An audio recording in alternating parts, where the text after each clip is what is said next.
welcome to the Triple Play Fantasy Network and our new show, the Fantasy 15, which our fearless leader created. And we are on here today to talk about, if you're on the clock, who are you grabbing? And I have my good friend Doc here, and we are going to be talking about Lamar Jackson or Josh Allen and who we want for our dynasty startups. Doc, how are we doing today?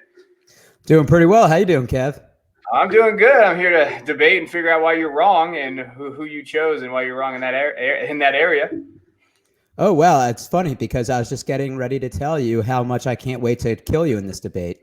Yeah, well, we'll see. We know that I'm the football mind. I don't really know what you do around here, Doc. You're like a master of nothing and just kind of around, or what? Yeah, I take pride in being David's brother and the co-owner of this, and I'm just kind of riding on that now. But yeah, it's all right. We're here now. We want to do these two guys because I think they're pretty. It's funny how the narrative shifts after a couple of years. 2 years ago, Lamar was the QB2 getting drafted, and now it's Allen, and he kind of shifts. So just for perspective, Josh Allen is QB2 going right now. His ADP in startups is basically 2 or 3 around there. And then Lamar Jackson's actually going as QB5, but his ADP is like 6. So we're in the ballpark here of who would you rather have based on value and where you at. So why don't we start with you? Who are you going with if you had to choose between these two guys? So I'm going with Josh Allen, and it's crazy because if we had said this at this point last year, Lamar was getting taken as the QB1 a lot in redraft and in dynasty leagues. But you look at Josh Allen, and he's improved his accuracy each year from 52.8 to 58.8% to 69.2% last year. And I think the addition of Stephon Diggs really helped. I know a lot of people say you can't improve your accuracy, but that's something he really tried hard in the offseason. I know some people have kind of said, look, his rushing upside is going to be limited. And the yards, yes, have decreased each year. He still had 421 last year, but you look and his value with the rushing comes with the touchdowns because he's had 8, 9, and 8 his first 3 seasons. It seems like in the goal line, that's when he's going to get a lot of his rushing opportunity. He actually had 102 rushing attempts last year. Zach Moss had 112, and Devin Singletary had 156. So kind of a 3-headed monster in the fact that one of them being a quarterback.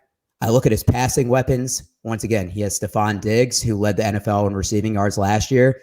Gabriel Davis, Cole Beasley, Emmanuel Sanders signed there for 1 year. Dawson Knox. You can't go wrong with either of these guys, but I think because of Josh Allen's mobility and his better receiving weapons, he's who you should take when you hear that. Dude. Yeah. I mean, we can't. Okay, don't be using Dawson Knox in your argument. We're not. Dawson Knox is just out there. Like I don't even think he catches passes. He blocks. I will say there is a regression in terms of. I think there's going to be because I think Zach Moss is going to be healthier this year. He started off the season and then he got injured. I think he'll be the goal line back. But you're right. They still use Allen in the red zone. And so I can see that too. And like you said, I think they do have the better weapon. So I'm not going to disagree with you there. I will just say with the Ravens, who I honestly think for me, it's a value thing. If you're going to take Josh Allen early in that 1 to 2, 3 range, then you're going to have to wait on the back end your next couple picks in this startup. But if you take Lamar, which in maybe middle of first, you might be able to get a better value running back, maybe one that gets Swift.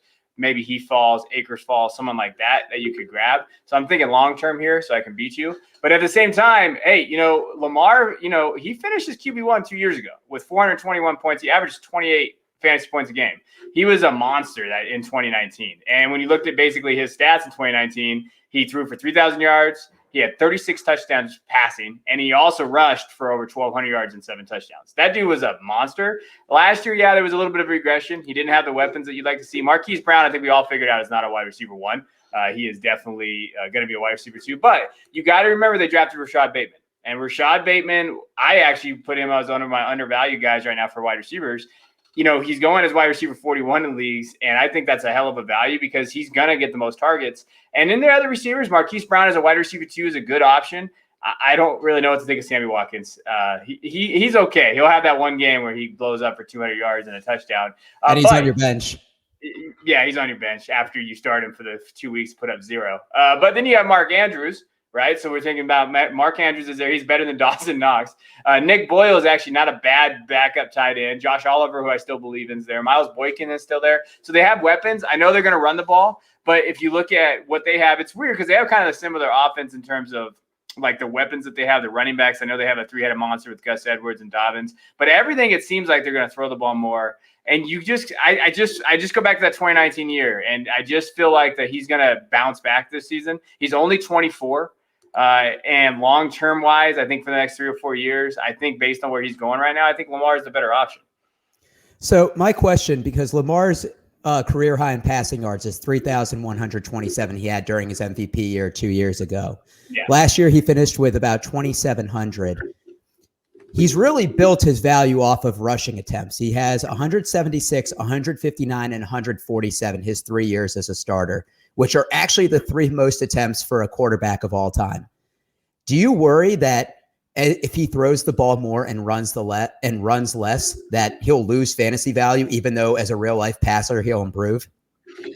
I mean, you bring up a good point. I think that there's a possibility of that. But if he does, let's say he gets back to, he did still throw 26 touchdowns last year, right? So let's say he can get to that 3,200 yards and throw for 35 touchdowns.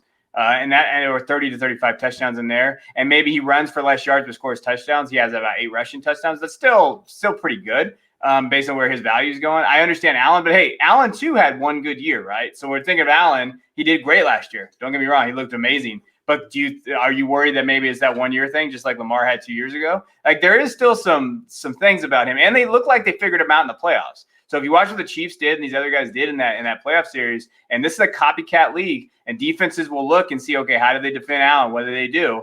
And you see that you could see regression from Allen as well. I think there's some concern with both of these guys.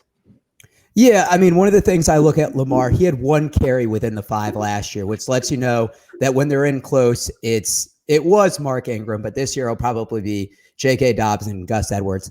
But I look, their points per snap per 100 snaps. Josh Allen had 41.8, and Lamar Jackson had 37.3. And I look at the improvement of Josh Allen from 10 passing touchdowns to 20 to 37. Once again, I think those weapons are going to help.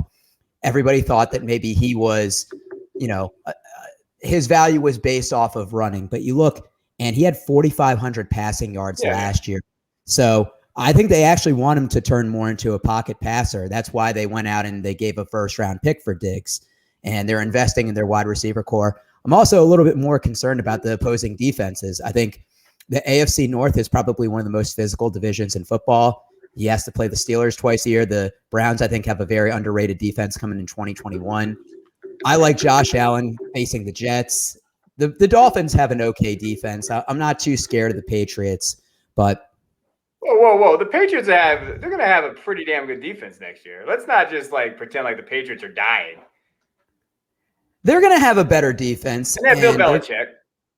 And they're going to get some of their people that they lost. I know they had a lot of players that sat out last year. I think it's a little less physical, and I forgot what game it was, and I'm going to try to find it. I think it was either against the Ravens or the Chiefs in the playoffs, but the Bills threw the first 16 plays of the game. Yeah. Even when they weren't behind, which I think shows the confidence in Josh Allen of, hey, look, we want the ball in your hands. The running game wasn't effective last year.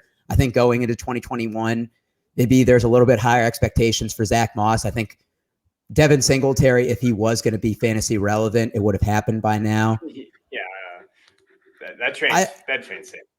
Yeah, and the cost for Allen is going to be a little bit higher, but I think in a dynasty league, you can feel better about your prospects long-term because they're limiting his rushing attempts, but in the red zone, that's where he's still getting his value. And if you play in a standard league where you're going to get 6 points for a rushing touchdown, that's where I like it, that, hey, he's going to give you what Lamar Jackson does, maybe not as many rushing yards. He's never going to be a threat for 1,000 rushing yards, but when it comes close, he's going to be probably their number one option in terms of rushing the ball. Yeah, no, I think that's fair. I'm just saying, if you look at what he did last year, just in terms of hey, he did have 1,000 yards rushing, Lamar, and to where Allen, like we just talked about, he's around that 400 mark. Games, fantasy points per game.